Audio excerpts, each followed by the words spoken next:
We were over at the Bellagio, and my wife was on a roll at the video poker machines. And so it was a Friday night, and so I said, give me $100.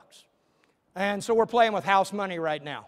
So I go over to the Bellagio, and I go to that great restaurant that overlooks the fountains. And I walk up, and the maitre d' says, do you have a reservation? And I said, yes, it's the Franklin party. And he slides it back to me and says, it'll need to be a party of 10.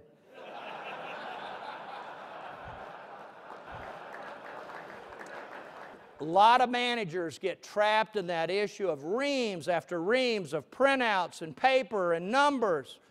I worked with a guy who was the head of logistics for Schwarzkopf in Desert Storm. He became the head of logistics for Sears in Chicago. And this guy, I got to hear him speak, an amazing speaker, an amazing leader. And he basically, if you want to come to him and talk about an issue or talk about a challenge, you have to put whatever information you want him to consider on a 3x5 file card, because that's all he's going to read. So many times we get into paralysis by analysis. Leaders do not allow that to happen. That's that data trap down there at the bottom. Leaders don't get stranded down there. That's where managers play. Leaders are up at the wisdom. Let me walk you through a real quick example right here.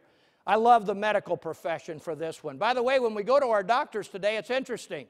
I spend 30 minutes with my doctor, of which he spends 15 minutes complaining about regulations in the medical industry. It's really exciting stuff. He's also a huge Alabama fan, so we spend 10 minutes talking about Alabama and the Crimson Tide, and then 5 minutes he wants to know what's going on with me. But in the medical profession, let's say you go in the doctor today, you get home, you go in the doctor, you're not feeling all that good, and you go in and you find out you've got 104 fever. Now, for us, we automatically move up to information because we know the norm, right? To move from data to information, you got to know what the average is. Is this a good number or a bad number? 104, good or bad? Bad number, because we're supposed to be 98.6. But the problem with doctors now is it's not enough anymore.